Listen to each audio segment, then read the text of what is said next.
Hey guys, behind me is the Angels Flight, one of LA's famous landmark, built in 1901 and still operating today. So let's go and try it out. Built in 1901 with financing from Colonel J.W. Eddy as a Los Angeles Incline Railway, Angels Flight began at the west corner of Hill Street at 3rd and ran for 2 blocks uphill to its Olive Street terminus.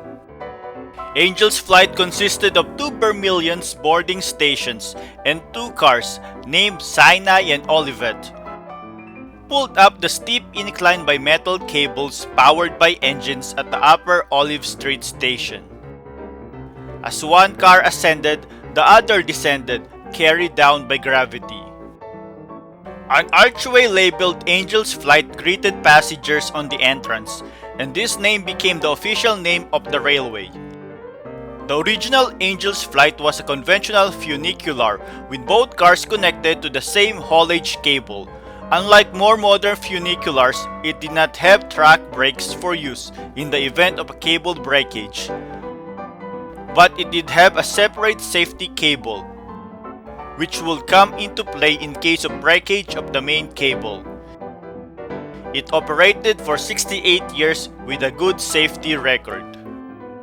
During operation in its original location, the railroad was owned and operated by 6 additional companies following Colonel Eddy.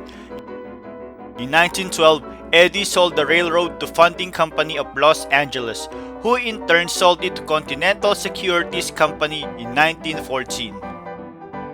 The only fatality that involved the original flight occurred in the autumn of 1943, when a sailor attempting to walk up the track itself was crushed beneath one of the cars.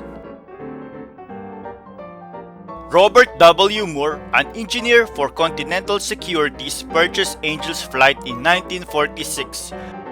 In 1952, Lester B. Moreland and Byron Linville, a prominent banker at Security First National Bank, purchased it from Moore, and the following year, Lester B. Moreland's family purchased Byron Linville's interest in the railway, becoming sole stockholder.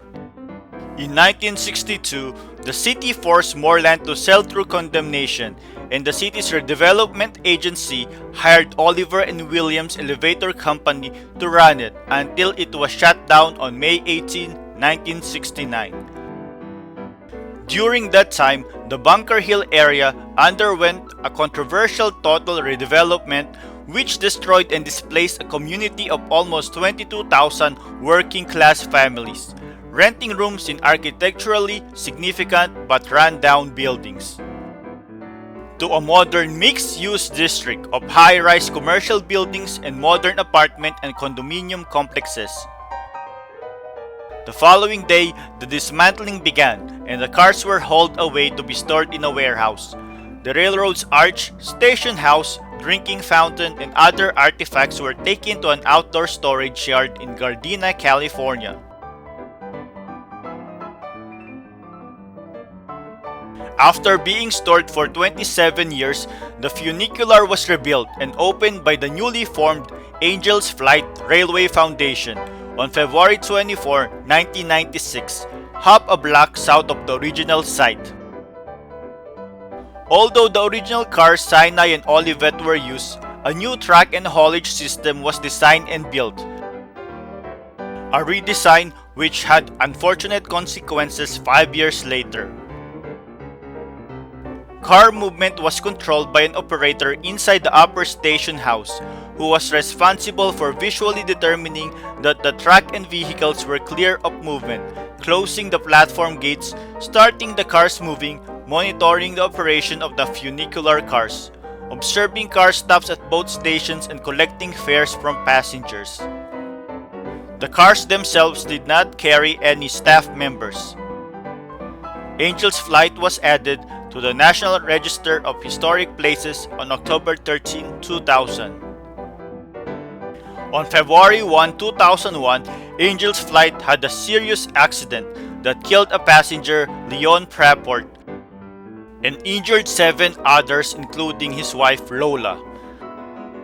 The accident occurred when the car Sinai, approaching the upper station, reversed direction and accelerated downhill in an uncontrolled fashion to streetcar Olivet near the lower terminus. It was shut down and it took 9 years to commence operations again.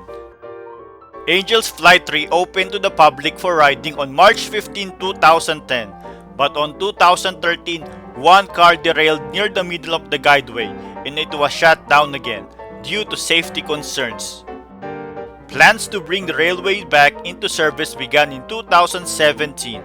Safety upgrades were made to the doors of the cars, and an evacuation walkway was added adjacent to the track. It was finally opened in August 31st, 2017. The price for a one-way ticket is $1.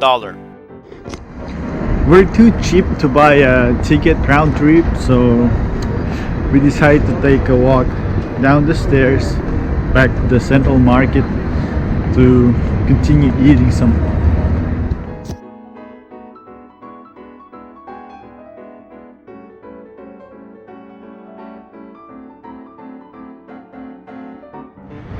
So we just finished our very short ride on the Angels Flight, and I didn't really feel anything like excitement. It's alright, good experience.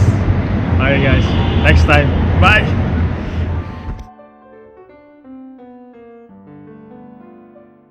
So guys, if you like our videos, please subscribe to our channel and feel free to comment.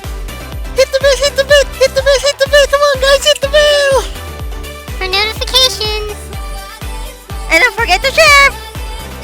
And